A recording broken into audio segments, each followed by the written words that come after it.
আমি নিজেই খোদা, তোমরা আমার ইবাদত করবে।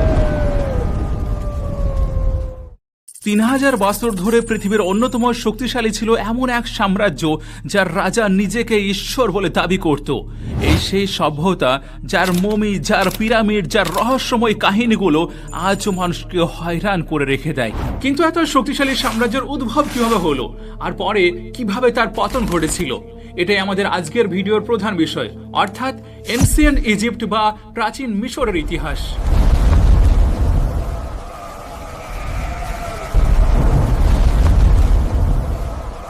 আপনাদেরকে জানিয়ে রাখি, এই সভ্যতা কেবল বিশ্বের অন্যতম প্রাচীন সভ্যতাই নয়, বরং এমন একটি সভ্যতা ছিল যা 3000 বছরেরও বেশি সময় ধরে টিকে ছিল শক্তি ও ঐশ্বর্যে পরিপূর্ণভাবে। এই সভ্যতার জন্ম হয়েছিল এক নদীর তীরে, হ্যাঁ, নীল নদীর তীরে। এই নীলের প্রবাহিত পানি চারপাশের জমিকে উর্বর করে তুলত, যেমনটা আজও করে আসছে। আর এটা তো স্বাভাবিক যে নদী যেখান দিয়ে বয়ে যায় তার তীরবর্তী মাটি অত্যন্ত উর্বর হয়ে যায়, ফলে ফসল ফলানো সহজ হয়ে যায়। তাই নীল নদ মিশরের মানুষদের জন্য ছিল এক বিশাল আশীর্বাদ। আর ইতিহাস বলছে মিশরবাসীর কখনো খাদ্যের অভাব হয়নি। আর যখন মানুষের পেট ভরে যায় তখন সে চিন্তা করতে শুরু করে জীবনের অন্যান্য বিষয় নিয়ে। ঠিক তেমনই যখন তাদের কাছে খাদ্যের প্রাচুর্য এলো তখন তারা শহর গড়তে শুরু করলো, নানান শিল্পকলা শেখা শুরু করলো এবং সময়ের সঙ্গে সঙ্গে তারা বিশাল বিশাল স্থাপত্য নির্মাণ করতে শুরু করলো। তাদের দৈনন্দিন জীবনও ছিল আকর্ষণীয়। প্রাচীন মিশরীয়দের খাবারের রুটি ছিল অপরিহার্য, আর তারা প্রচুর পরিমাণে বিয়ার পান করত, এমনভাবে যে যেন সেটা পানি। সঙ্গে থাকতো পেঁয়াজ, মাছ, ডুমুর আর কখনো কখনো মাংসও। তাদের পোশাক ছিল সাধারণ লিনেনের তৈরি, যা গরম আবহাওয়ায় আরামদায়ক থাকত। কিন্তু সৌন্দর্যের ব্যাপারে মিশরীয়রা ছিল অত্যন্ত আগ্রহী। তারা পরচুলা পরত, চোখে আইলাইনার লাগাতো, গহনা পরত, আর এই সাজসজ্জা তাদের সংস্কৃতির অবিচ্ছেদ্য অংশ ছিল। অবাক করার মতো ব্যাপার হলো, তাদের সমাজের নারীরা ছিল যথেষ্ট ক্ষমতাবান। তারা সম্পত্তির মালিক হতে পারত, এমনকি বিবাহ বিচ্ছেদও করতে পারত। অর্থাৎ সমাজে তাদের একটি সম্মানজনক অবস্থান ছিল। এবার এখন আসি মূল কাহিনীতে। প্রায় খ্রিস্টপূর্ব 3100 সালের দিকে মিশরের রাজা নারমার, যাকে অনেকে মেনিস নামে ডাকেন, তিনি এক অভূতপূর্ব কাজ করেন। তিনি আপার ইজিপ্ট এবং লয়ার ইজিপ্টকে একত্রিত করে একীকৃত মিশর প্রতিষ্ঠা করেন, আর সেই থেকে শুরু হয় প্রাচীন মিশরের রাজকীয় যুগের সূচনা। নারমার মিশরকে এতটাই শক্তিশালী করে তুলেন যে সাধারণ মানুষ পর্যন্ত বিশ্বাস করতে শুরু করেছিল যে তাদের নেতা একজন মানুষ নয়, বরং তিনি একজন দেবতা। এইভাবেই প্রাচীন মিশরের কাহিনী শুরু হয় নারমার থেকে, যার পরবর্তী অধ্যায়ে আসে বিশাল পিরামিড, মমি আর অসংখ্য রহস্যময় কাহিনী। যখন নারমার মিশরকে ঐক্যবদ্ধ করলেন তখন শুরু হলো এক নতুন যুগ, ইতিহাসে যাকে ওল্ড কিংডম বলা হয়। আর এই যুগ চলেছিল আনুমানিক খ্রিস্টপূর্ব 2686 থেকে 2181 সাল পর্যন্ত, যাকে পিরামিড যুগ নামেও ডাকা হয়ে থাকে।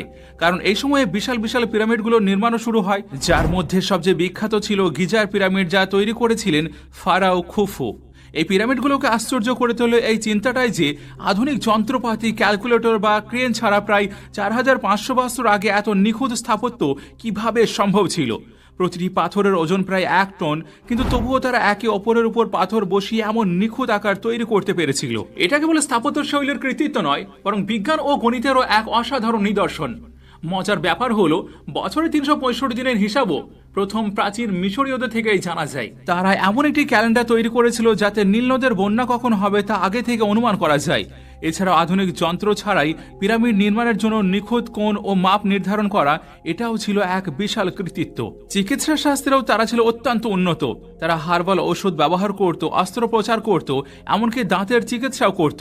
শতাব্দীর পর শতাব্দী ধরে এটা ছিল এক রহস্য যে এই পিরামিডগুলো কিভাবে তৈরি হলো। কিন্তু আজ আমরা জানি মানব শক্তি ও দক্ষতাই ছিল এর মূল রহস্য। যদিও এর জন্য বিপুল পরিমাণ শ্রম শক্তি লেগেছিল, কিন্তু সেই সময়ে ফেরাওদের কাছে তা কোনো সমস্যা ছিল না। তাদের অধীনে ছিল হাজার হাজার, এমনকি লক্ষাধিক দাস। দক্ষ কর্মীরাও এতে অংশ নিত। যদিও কিছু মানুষ বলে থাকে যে পিরামিড তৈরিতে ভিনগ্রহীরা সাহায্য করেছিল, কিন্তু আমরা কোনো ষড়যন্ত্র তত্ত্বে বিশ্বাস করি না।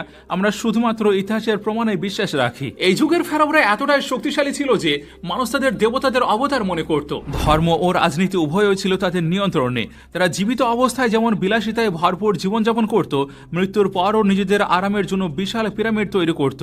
কারণ তাদের ধর্মীয় বিশ্বাস অনুযায়ী মৃত্যুর পর আত্মা এই পিরামিডে নিরাপদ থাকবে। যেন এটা তাদের পরলোকের বাসস্থান। তাই তারা তাদের পিরামিডের ভিতরে সোনা, খাবার, এমনকি দাসদের মূর্তি পর্যন্ত রেখে দিত, যাতে পরজীবনে তাদের সেগুলো কাজে লাগে। পুরো প্রাচীন মিশরীয় ব্যবস্থা নির্ভর করত ফারাও কতটা শক্তিশালী তার উপর। যত শক্তিশালী ফারাও, তত শক্তিশালী প্রশাসন, তত শক্তিশালী দেশ। এই সময় তারা লেখারও একটি নতুন পদ্ধতি উদ্ভাবন করে, যাকে বলা হয় হাইরোগ্লিফিক্স। কিন্তু সময়ের সঙ্গে সঙ্গে যারা স্থানীয় শাসক ছিল, যাদের নোমার্কস বলা হতো, তারা শক্তিশালী হতে শুরু করে।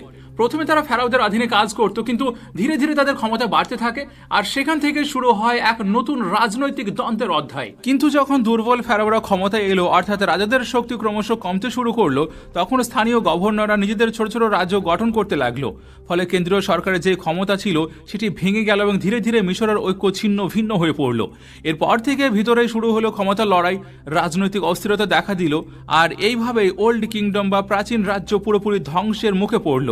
এই সময়কালকে ইতিহাসে ফার্স্ট ইন্টারমিডিয়েট পিরিয়ড বলা হয়, অর্থাৎ প্রথম বিভক্ত যুগ। ওল্ড কিংডমের পতনের পর আসে আরেকটি নতুন যুগ, মিডল কিংডম। এই যুগ শুরু হয় প্রায় খ্রিস্টপূর্ব 2055 সালে। সেই সময়ে স্থানীয় নেতারা বুঝে ফেললেন যে দেশকে এইভাবে টুকরো টুকরো অবস্থায় রেখে চলা সম্ভব নয়, তাদের একটি শক্তিশালী নেতৃত্ব প্রয়োজন। তাই তারা আবারও একটি একীকৃত ফেরাও শাসন ব্যবস্থা প্রতিষ্ঠা করল। এইভাবে মিশর আবার ঐক্যবদ্ধ হলো এবং এক নতুন ফেরাও দেশ শাসন করতে শুরু করলো। এই মিডল কিংডম যুগের মূল লক্ষ্য ছিল উন্নয়ন। এই সময় মিশরীয়রা সেচ ব্যবস্থায় বিশাল অগ্রগতি সাধন করল। নীলনদের পানি ব্যবহার করে তারা জমিতে সেচ দিত, যাতে ফসল আরও ভালোভাবে উৎপন্ন হয়। এর ফলে কৃষি অত্যন্ত শক্তিশালী হয়ে ওঠে। পাশাপাশি মিশর পার্শ্ববর্তী দেশগুলোর সঙ্গে বাণিজ্য শুরু করে, ফলে পণ্য আদান প্রদান ও সম্পদের প্রবাহ বৃদ্ধি পায়। বাণিজ্য থেকে প্রচুর অর্থ আসে এবং আন্তর্জাতিক সম্পর্ক আরও মজবুত হয়। এই যুগে একটি বিশেষ দিক ছিল ফেরাওদের নতুন ভাবমূর্তি। আগের ওল্ড কিংডমে ফেরাওরা নিজেদের সরাসরি দেবতা বলে ঘোষণা করত, কিন্তু মিডল কিংডমে ফেরাওরা তাদের অবস্থান একটু পরিবর্তন করে বলল, আমরা ঈশ্বর নয়, কিন্তু ঈশ্বর আমাদের নিয়োগ করেছেন তোমাদের রক্ষা ও শাসনের জন্য। এটি ছিল এক ধরনের রাজনৈতিক কৌশল, যাতে সাধারণ মানুষের সঙ্গে তাদের সংযোগ দৃঢ় হয়। তারা বুঝেছিল পূর্বপুরুষদের অতিরিক্ত অহংকারই জনগণকে দূরে ঠেলে দিয়েছিল। এই সময়ে সাহিত্য, শিল্প ও স্থাপত্যে অসাধারণ অগ্রগতি ঘটে। নতুন লেখার পদ্ধতি উদ্ভাবিত হয়, গল্প লেখা শুরু হয় এবং অসংখ্য মন্দির নির্মিত হয়। ফলে এই সময় মিশর কেবল সামরিক ও রাজনৈতিক শক্তিতেই নয়, বরং সাংস্কৃতিক শক্তিতেও পরিণত হয়। কিন্তু যেমন সব ভালো সময় একদিন শেষ হয়ে যায়, তেমনই মিডল কিংডমের শেষের দিকে মিশর একেবারে দুর্বল হতে শুরু করলো। তবে এবার বিপদ ভিতরে থেকে নয়, বরং বাইরে থেকে এলো। বহিরাগত শত্রুরা হুমকি দিতে শুরু করলো, আর তখনই আবির্ভাব ঘটল হিক্সোস নামে এক জাতির। এই হিক্সোসরা ছিল অত্যন্ত উন্নত প্রযুক্তি সম্পন্ন যোদ্ধা। তাদের কাছে ছিল ঘোড়ায় টানা রথ, আধুনিক ধনুক, তীর এবং উন্নত ধাতব অস্ত্র, যেগুলো মিশরীয়রা আগে কখনো দেখেনি। সামরিক দিক থেকে তারা মিশরীয়দের থেকে অনেক এগিয়ে ছিল।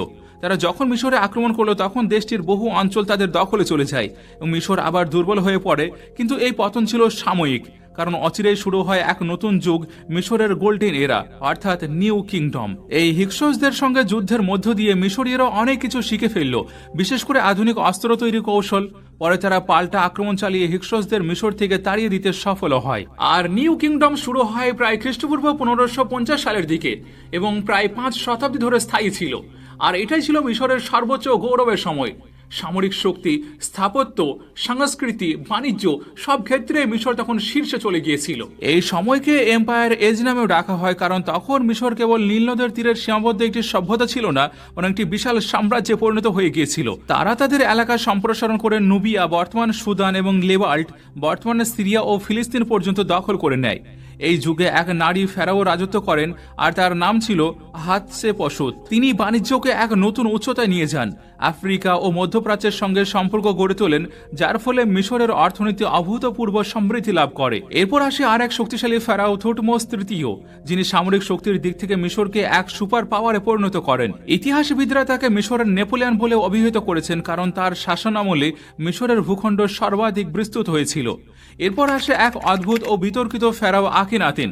তিনি এক সাহসী ধর্মীয় পরীক্ষা চালান, মানে পুরানো বহু ঈশ্বরবাদ ব্যবস্থা ভেঙে দিয়ে এক ঈশ্বরবাদ প্রতিষ্ঠা করেন। তিনি ঘোষণা দেন ঈশ্বর এক, আর তিনি হলেন আতিন, অর্থাৎ সূর্য দেবতা। আমরা কেবল তারই উপাসনা করব। আর এটি ছিল মিশরের ইতিহাসে এক যুগান্তরকারী ধর্মীয় পরিবর্তন। কিন্তু এই সিদ্ধান্ত পুরো ব্যবস্থাকে নাড়িয়ে দেয়। সেই জন্য আখিনাতেনের মৃত্যুর পর নতুন ফেরাওরা ক্ষমতায় এসে প্রথমে তার এক ঈশ্বরবাদী ধর্মীয় ব্যবস্থাকে বাতিল করে দেয়, আর তার মন্দিরগুলোকে ভেঙে ফেলা হয়। আর তার নাম ইতিহাস থেকে মুছে ফেলার চেষ্টা করে। মানে আখেরাতেনের একেশ্বরবাদী ব্যবস্থাকে কেউ পছন্দ করতো না। আর তার মৃত্যুর পর মিশরের ইতিহাসে আবির্ভাব ঘটে সবচেয়ে বিখ্যাত ফেরাওদের একজন রামসিস দ্বিতীয়র। বাইবেল ও কোরআনে যে ফেরাও ও হযরত মুসা আলাইহিস সালামের মুখোমুখি হওয়ার ঘটনা বর্ণিত হয়েছে। ইতিহাস ও প্রত্নতাত্ত্বিক প্রমাণের সঙ্গে তা মিলিয়ে দেখা যায় এই কাহিনী আসলে দুই ভিন্ন ফেরাওয়ের সময়ের সঙ্গে মিলে যায়। রামেসিস দ্বিতীয় ছিলেন এমন এক শাসক যিনি মিশরের সর্বাধিক স্থাপত্য নির্মাণ করেছিলেন। তিনি রাজধানী রামেসিস গড়ে তুলেছিলেন এবং বিপুল সংখ্যক দাসও তার অধীনে ছিল। ঐতিহাসিকদের মতে বনি ইসরায়েলদের দিয়ে যে কঠোর পরিশ্রম ও দাসত্বমূলক শ্রম করানো হতো তা সম্ভবত এই রামসিস দ্বিতীয়র আমলে ছিল, যাকে হযরত মুসা আলাইহিস সালাম এসে আল্লাহর আদেশে বলেছিলেন এই দাসদের মুক্তি দাও। এই দাসদেরকে মুক্তি দিন। রামেসিস দ্বিতীয়র শাসনকাল ছিল প্রায় 66 বছর এবং ইতিহাসবিদদের ধারণা তার শেষ জীবনের দিকে হযরত মুসা আলাইহিস সালামের দাওয়াত ও মুজিজার ঘটনাগুলো সংঘটিত হয়। এরপর আসে তার পুত্র মেরনেপটা। আর অনেক ঐতিহাসিক মনে করেন বনি ইসরায়েলদের মিশর থেকে বেরিয়ে যাওয়ার ঘটনাটি আসলে মেরনেপটার সময়ে ঘটেছিল, অর্থাৎ যে কাহিনীতে হযরত মুসা আলাইহিস সালাম সাগরকে দুই ভাগ করে দেন, বনি ইসরায়েল সেই শুকনো পথ অতিক্রম করে আর ফিরাউন ও তার বাহিনীর সাগরে ডুবে মারা যায়। সেই ফিরাউন ছিলেন রামসিস নয়, বরং তার পুত্র মেরনেপটা। আর এই ধারণার পক্ষে ঐতিহাসিক প্রমাণও আছে। 1896 সালে প্রত্নতাত্ত্বিকরা মেরনেপটা স্টেলি নামের একটি শিলালিপি আবিষ্কার করেন, যেখানে ইতিহাসে প্রথমবার ইসরায়েল নামটি উল্লেখিত হয়। তাতে লেখা ছিল ইসরায়েল ধ্বংস হয়ে গিয়েছে এবং তাদের বংশ বিলুপ্ত। যদিও এই দাবিটি ভুল প্রমাণিত হয়েছিল, কারণ বনি ইসরায়েলরা পরবর্তীতে টিকে যায়। তবে এই শিলালিপিটি এক শক্তিশালী ইঙ্গিত দেয় যে ডুবে মারা যাওয়া ফেরাউন আসলে মেরনেপটাই হতে পারে। যাই হোক, রামেসিস দ্বিতীয় ইতিহাসে পরিচিত ছিলেন এক বিশাল নির্মাতা রাজা হিসাবে। তিনি নির্মাণ করেছিলেন লুক্সর মন্দির আর তার আমলে গড়ে ওঠে বিখ্যাত আবু সিম্বেলের বিশাল মূর্তিগুলো।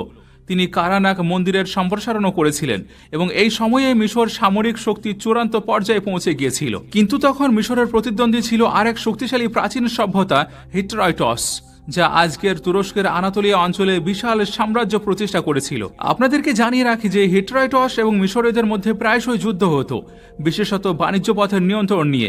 মানে এই পথ আমার, তুমি এখান থেকে যেতে পারবে না। আর এই বিরোধ থেকে ইতিহাসে অন্যতম বৃহৎ যুদ্ধ কাদেশের যুদ্ধ মানে ব্যাটেল অফ কাদেশ সংগঠিত হয়।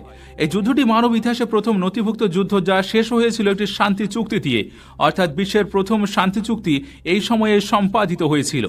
একই সঙ্গে ধর্মীয় বিশ্বাস ও পরকাল সম্পর্কিত ধারণাতেও এই যুগে বিস্তারিত পরিবর্তন আসে।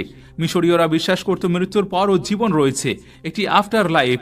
আর এই কারণে তারা মমি তৈরি করতে শুরু করে, যাতে দেহ সংরক্ষিত থাকে এবং আত্মা তার সঙ্গে যোগাযোগ রাখতে পারে। তাদের পবিত্র ধর্মগ্রন্থ ছিল বুক অফ দ্য ডেড, যা এক প্রকার আধ্যাত্মিক দিক নিদর্শনা ছিল। প্রাচীন মিশরীয়দের বিশ্বাস ছিল মানুষের মৃত্যু মানে সবকিছু শেষ নয়, বরং আত্মার এক নতুন যাত্রার সূচনা। আত্মা বিভিন্ন পরীক্ষা ও চ্যালেঞ্জের মধ্য দিয়ে পাড়ি দেয়, তারপর পৌঁছে যায় অসিরিসের নিকট চূড়ান্ত বিচারের জন্য। আপনাদেরকে জানিয়ে রাখি, অসিরিস ছিলেন বিচারের দেবতা। তিনি আত্মার ভাগ্য নির্ধারণ করতেন। আর তাদের বিশ্বাস অনুযায়ী অসিরিস একটি দাড়িপাল্লায় এক পাশে মৃত ব্যক্তির হৃদয় রাখতেন আর অন্য পাশে রাখতেন একটি পালক। যদি হৃদয় পালকের চেয়ে হালকা হতো তবে সেই আত্মা স্বর্গে প্রবেশের অধিকার পেত, আর যদি হৃদয় ভারী হতো অর্থাৎ পাপের বোঝা বেশি থাকতো তবে তাকে অমৃত নামে এক দানব গ্রাস করত। আর এটাকে তারা দ্বিতীয় মৃত্যু মানে সেকেন্ড ডেথ বলতো, অর্থাৎ হয় আত্মা স্বর্গে যাবে নয়তো চিরতরে বিলুপ্ত হবে। জাহান্নাম বা চিরস্থায়ী শাস্তির কোনো ধারণা তাদের ধর্মে ছিল না। আর এই বিশ্বাস থেকে ফেরাওদের সমাধিতে রাখা হতো খাদ্য, সোনা, ধনসম্পদ, এমনকি দাসদের মূর্তিও, কারণ তারা মনে করত মৃত্যুর পর আত্মাই এগুলো ব্যবহার করবে। তাদের ধারণা ছিল দাসদের মূর্তিগুলো পরজগতে জীবিত হয়ে উঠবে এবং রাজাকে আবারও সেবা করতে শুরু করবে। মমি করার ধারণার মূল কারণও ছিল এটি, দেহ সংরক্ষণ রাখা, যেন আত্মার একটি স্থায়ী নোঙর বা আধার হিসাবে কাজ করে। যদি দেহ নষ্ট হয়ে যায় তাহলে আত্মার থাকার স্থানও থাকবে না, আর সে হবে বেহিসাব আত্মা, অর্থাৎ ঘরহীন, উদ্দেশ্যহীন। এবার এদিকে সময়ের সঙ্গে সঙ্গে আবারও বাইরের হুমকি এসে পড়ে। এবারও বিপদ আসে সাগর পথে। আর এরা ছিল রহস্যময় একদল মানুষ, যাদেরকে মিশরীয়রা বলতো সি পিপলস। এরা ছিল বিভিন্ন উপজাতির মিশ্রণ, যারা সমুদ্রপথে আক্রমণ করত মিশর ও আশেপাশের অঞ্চলগুলোতে। তারা ভূমধ্যসাগর জুড়ে ত্রাস সৃষ্টি করেছিল এবং আজও ইতিহাসবিদরা জানে না তারা ঠিক কোন জাতি ছিল। মিশরীয়রা শুধু জানতো যখন ওই সি পিপলস আসতো তখন সঙ্গে ধ্বংস আর বিশৃঙ্খলাও নিয়ে আসতো। তারা মিশরের সেনাবাহিনীকে দুর্বল করে রেখে দেয়, ভিতরে দুর্নীতি ছড়িয়ে পড়ে এবং ধীরে ধীরে মহান মিশরীয় সাম্রাজ্যের পতনের পূর্বাভাস দেখা দিতে শুরু করে। আর এই সময়ের সঙ্গে সঙ্গে মিশর এতটাই দুর্বল হয়ে পড়েছিল যে আর কখনো আগের মতো উঠে দাঁড়াতে পারেনি। শক্তি, ঐক্য, স্থিতি সব যেন হারিয়ে গিয়েছিল। অর্থাৎ এই নিউ কিংডমের মধ্যেই মিশর যেমন সর্বোচ্চ শিখরে উঠেছিল, তেমনই এর পতনও শুরু হয়েছিল এই সময়েই। যখন নিউ কিংডম যুগও সম্পূর্ণ ভেঙে পড়ল, তখন খ্রিস্টপূর্ব 1077 সালের দিকে মিশর প্রবেশ করলো এক নতুন অধ্যায়ে, যাকে ইতিহাসে বলা হয় থার্ড ইন্টারমিডিয়েট পিরিয়ড। তখন কোনো কেন্দ্রীয় ক্ষমতা ছিল না, কোনো শক্তিশালী ফেরাও ছিল না। দেশে ছোট ছোট রাজবংশ গড়ে উঠেছিল। ধর্মীয় পুরোহিতরা একে অপরের সঙ্গে ক্ষমতার জন্য লড়াই করত। আর ইতিহাসে চিরাচরিত নিয়ম অনুযায়ী যখন কোনো দেশ ভিতর থেকে দুর্বল হয়, তখন বাইরের শক্তি এসে সেই দেশকে শাসন করতে শুরু করে। প্রথমে দক্ষিণ দিক থেকে আসে নুবিয়ানরা, তারা মিশর দখল করে শাসন কায়েম করতে শুরু করে। তাদের পর আসে অ্যাসিরিয়ানরা, যারা তাদের নিষ্ঠুর সামরিক শক্তির জন্য বিখ্যাত ছিল। এরপর আসে পার্সিয়ানরা, তারা মিশরের নিয়ন্ত্রণ নেয়। আর এইভাবে একের পর এক বিদেশি শক্তি মিশরের উপর শাসন চালাতে শুরু করে। তারপর আসে খ্রিস্টপূর্ব 332 সাল, আর এখানে প্রবেশ করে বিশ্বের সবচেয়ে বিখ্যাত বিজেতা আলেকজান্ডার দ্য গ্রেট, সিকন্দরে আজম। সে মিশর জয় করেছিল, কিন্তু মিশরীয়রা তার বিরুদ্ধে যুদ্ধ করেনি, বরং স্বাগত জানিয়েছিল, কারণ তারা পারস্য সাম্রাজ্যের অত্যাচারে বিরক্ত হয়ে পড়েছিল। কিন্তু শুধুমাত্র 9 বছর পর, মাত্র 32 বছর বয়সে আলেকজান্ডারের মৃত্যু হয়ে যায়। তার মৃত্যুর পর তার সেনাপতির মধ্য থেকে অন্যতম ছিল টলেমি। মিশরের নিজের রাজবংশ প্রতিষ্ঠা করে, যেটি ইতিহাসে পরিচিত টলেমাইক রাজবংশ বা টলেমাইক ডাইনেস্টি নামে। যদিও এই রাজবংশের উৎপত্তি ছিল গ্রিক, কারণ তারা সবাই ম্যাসিডোনিয়া থেকে এসেছিল, কিন্তু টলেমি মিশরের শাসন ব্যবস্থাকে ঠিক পুরানো ফেরাউদের মতো সাজিয়েছিল, একদম রাজকীয়, একদম ঐতিহ্যবাহী। এই রাজবংশের সবচেয়ে বিখ্যাত শাসক ছিল ক্লিওপেট্রা, যাকে নিয়ে অসংখ্য চলচ্চিত্র, নাটক ও গল্প তৈরি হয়েছে। ক্লিওপেট্রা শুধু তার সৌন্দর্যের জন্যই নয়, তার বুদ্ধিমত্তা ও তার রাজনৈতিক কৌশলের জন্য বিখ্যাত ছিলেন। তিনি অত্যন্ত কূটনৈতিক পদ্ধতিতে মিশরকে রক্ষা করার চেষ্টা করেছিলেন। আপনাদেরকে জানিয়ে রাখি যে ক্লিওপেট্রার সম্পর্ক ছিল জুলিয়াস সিজারের সঙ্গে, এবং তাদের মধ্যে এক ধরনের বোঝাপড়া ছিল যে মিশরকে রোমান সাম্রাজ্যের সঙ্গে যুক্ত করার প্রয়োজন নেই, বরং ক্লিওপেট্রা রোমের তত্ত্বাবধানে থেকে নিজেই মিশর পরিচালনা করবেন। কিন্তু জুলিয়াস সিজারের হত্যার পর ক্লিওপেট্রা যুক্ত হন মার্ক অ্যান্টনির সঙ্গে, এবং তারা একত্রে রোমান সাম্রাজ্যের বিরুদ্ধে মিশরকে রক্ষা করার প্রচেষ্টা চালান। তবে ইতিহাসের বিখ্যাত অক্টিয়ামের যুদ্ধ, মানে ব্যাটেল ও অক্টিমে, তারা অক্টিভিয়ানের হাতে পরাজিত হন, আর অক্টিভিয়ান পরবর্তীতে অগাস্টাস নামে রোমের প্রথম সম্রাট হন। এবং ক্লিওপেট্রা যত মিশরকে বাঁচানোর চেষ্টা করুন না কেন, শেষ পর্যন্ত ব্যর্থ হয়ে যান, যার পর মিশর পরিণত হয় রোমান সাম্রাজ্যের এক প্রদেশে। এইভাবেই 3000 বছর ধরে পৃথিবীর অন্যতম শক্তিশালী সভ্যতা প্রাচীন মিশর ধীরে ধীরে ভেঙে পড়ে বিলীন হয়ে যায়। এই সভ্যতার উত্থানের পিছনে মূল কারণ ছিল প্রকৃতির উপহার নীল নদ, নাইল রিভার। এই নদীর বরকতে তাদের কৃষি বিকশিত হয়েছিল, আর কৃষির প্রাচুর্য থেকে গড়ে উঠেছিল প্রশাসন, সংস্কৃতি, স্থাপত্য, চিকিৎসা এবং বিজ্ঞানের এক সুবিশাল সাম্রাজ্য। কিন্তু পতনের কারণও সমান স্পষ্ট। তাদের পুরো রাষ্ট্র ব্যবস্থা এককভাবে নির্ভর করত ফেরাওয়ের ক্ষমতার উপর। যতক্ষণ ফেরাও শক্তিশালী ছিল, ততক্ষণ দেশও শক্তিশালী ছিল। কিন্তু যখন ফেরাওরা দুর্বল হতে শুরু করে, তখন বাইরের শক্তিগুলো আক্রমণ করতে শুরু করলো। কখনো হিকোসোস, কখনো অ্যাসিরিয়ান, কখনো পার্সিয়ান, কখনো গ্রিক, আবার কখনো রোমানরা। এই ধারাবাহিক আক্রমণ ও অভ্যন্তরীণ ভাঙনের মধ্য দিয়েই প্রাচীন মিশরের অধ্যায় শেষ হয়ে যায়। ইতিহাসবিদদের মধ্যে এক মজার বিশ্বাসও ছড়িয়ে আছে যে, যখন প্রত্নতাত্ত্বিকরা ফেরাওদের সমাধি খনন করছিল, তখন হঠাৎ অনেকে অদ্ভুতভাবে মারা যেতে লাগে। তখন বলা হতো যে এটাও ফেরাওদের অভিশাপ, যদিও বাস্তবে এটি কোনো রহস্য নয়, বরং এক প্রকার কুসংস্কার, যেটিকে পরবর্তীতে হলিউড সিনেমা দ্য মমি আরও জনপ্রিয় করে তোলে। তবে আসল শিক্ষাটি হলো, একটি সাম্রাজ্য যতই শক্তিশালী হোক না কেন, যদি তার নেতৃত্বে অহংকার এসে যায়, যদি শাসক নিজেকে ঈশ্বর ভাবতে শুরু করে, তবে সেই সাম্রাজ্যের পতন অনিবার্য। ক্ষমতা চিরস্থায়ী নয়, দম্ভ যতই বড় হোক, ইতিহাস সবকিছুর পরিণতি দেখিয়ে দেয়। আর এ হলো প্রাচীন মিশরের ইতিহাসের চূড়ান্ত শিক্ষা। যে জাতি নিজেদের ঈশ্বর ভাবতে শুরু করে, তারা একদিন মাটির নিচে হারিয়ে যায়। তো আজকের জন্য শুধুমাত্র এই পর্যন্তই। ভিডিও ভালো লাগার সবচেয়ে খুব সুন্দর ইজাহার হলো ভিডিওটিকে লাইক করে আপনার প্রিয়জন এবং ফ্যামিলির মাঝে অবশ্যই শেয়ার করুন। আর এমন ভিডিও আরো দেখার জন্য আমাদের চ্যানেলটিও সাবস্ক্রাইব করে রাখতে পারেন। আপনাদের সঙ্গে আমি নাহিদ, আমাদের সঙ্গে জুড়ে থাকার জন্য শুকরিয়া।